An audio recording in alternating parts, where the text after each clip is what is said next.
All right, here we go. KSYM, San Antonio College Radio. Welcome to the Urban Suite. D Major Cheryl Meadow with you. And for our first open mic session this evening, we are so happy to have the return of Jayye Damurdaman in the studio. How are you this evening? Sir, doing good, man. Doing good. Awesome, awesome. You have a special guest with you as well. Yeah, I got my boy. I'm TPG Lully. We've been brothers for years, like maybe 6-7 years now. Word. That's what's up. We also make music together too. Yeah, we're gonna get into that. Welcome once again, both of you. Like I said, I just recently ran into you in town. Glad to see you again in this spot. Yes, sir. Thank you for having me. So, what's been going on, man? Like I said, you were here a few months back. Dropped a new track for us. Yeah. What you been working on? Oh man, just a lot of singles. Right now, I'm in the works of dropping next month on the 4th. I got a EP dropping called Unprecedented. I got 5 tracks on there, so I'm working to push that right now. And then me and my bro, we got a collab album on the way too. A collab album. Yeah. How long y'all been working on this? It's been just like we just started it like this month. So. Oh really? Yeah. We've been talking about it longer than that. Yeah. Just trying to plan on, times when everyone can get together and timing is discussing everything. concepts and everything there. Awesome. Yeah, of course. Awesome. So, how did you two actually meet and decide to start working together? How did that come about? Tell him, bro. We met through somebody else.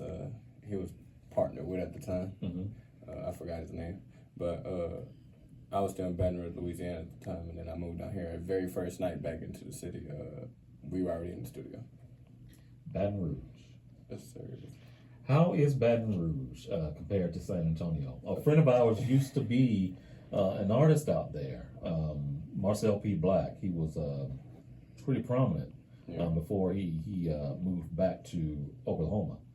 He was there for almost 20 years? Yeah. Went to school at Southern, got his degree, worked in the city, and, started doing a lot of music, a lot of tours, everything, and now he's back home in Oklahoma. That's crazy, but compared San Antonio compared to Baton Rouge is small and it's a swamp and it's more city-like. It's boring out there though. It's boring out there. But how about compared to the music scene, I feel like Louisiana music scene is way better than Texas, but I'm just gonna leave that. I'm gonna leave that alone though. Hey, everyone's got their own preference, but welcome to. No, I love San Antonio though. It's home. Yeah, man. So from that, how long have you been in the industry yourself?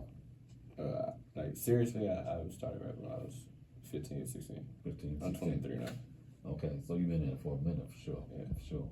And you said as soon as you hit the tone, y'all started? Me and him were already in the studio that same night. Same night. Same night. Same night. Good Lord, man. So, what about the project that you are currently working on now? How did this finally come about?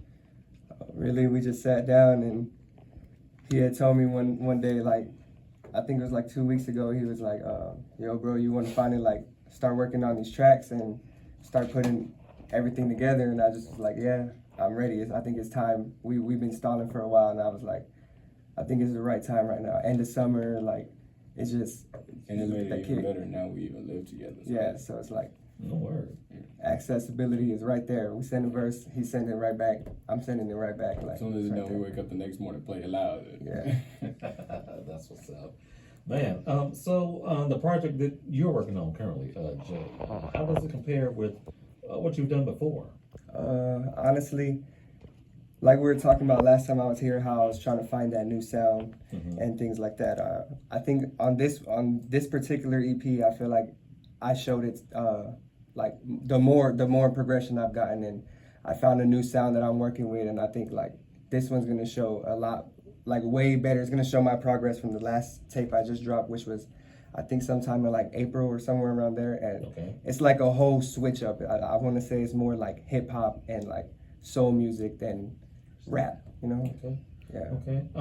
Any particular producers are you working with on this, or you kind of keep everything in house? Yeah, just mainly in house. That one producer I told y'all about a while that stays out there in what's it called? The islands. Yeah, out there in the islands and stuff. He's not even from the States, but Barrage Beats. That's my boy. We've been locked in for like 4 or 5 years now.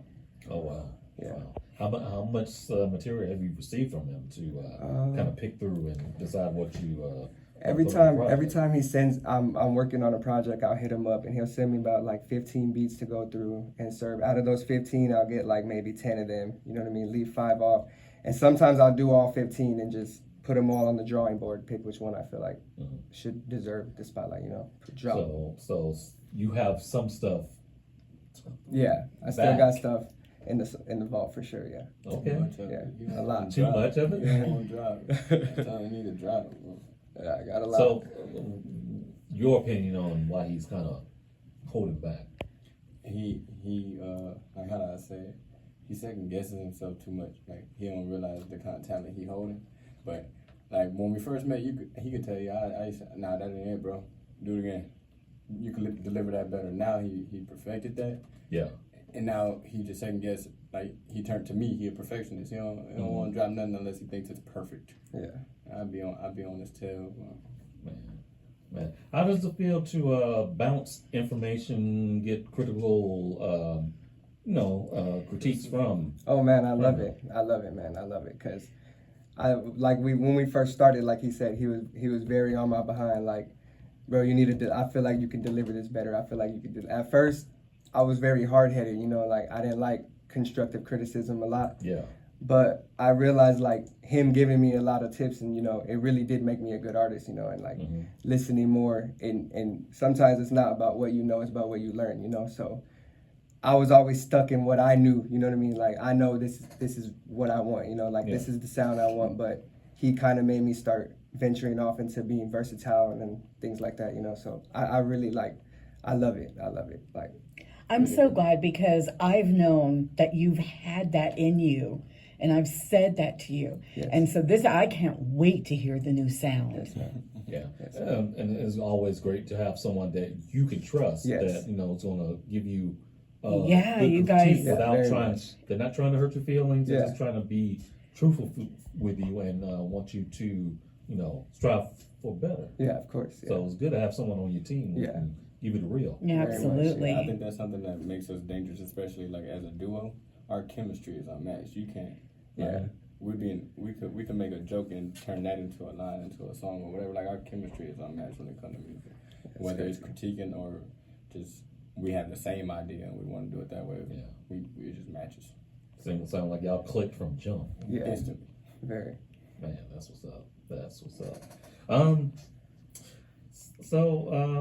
What else you got going on? In fact, we're gonna get into a little music in a little bit, but I do want to ask about the event that you guys had a few weeks ago.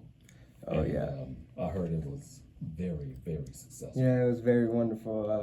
It was my grandfather's 60th birthday celebration at El Luchador Bar, my uncle's bar, and the turnout was amazing. It was amazing. Of course, like y'all know, my grandpa was very, very respected and well known. So legendary. So it was very wonderful to see that many people come out and still my grandpa's crowd is the older crowd, so to still see them there until like 2:00, it was amazing. It was amazing. Yeah, we're going to get into that a little bit more in just a minute. Hey y'all, stay tuned. We got more coming up. Do not go anywhere in this block of music. We have a track from Set the Tone T plus Social Ice, but let's go ahead and get into a track from Jayye Damurdaman. This is what you sent me a few months ago. Off-White. Yes, sir. Great track. Off-White. Hey y'all, stay tuned. Do not go anywhere. More coming up. This is the Urban Suite, KSYM, San Antonio College Radio.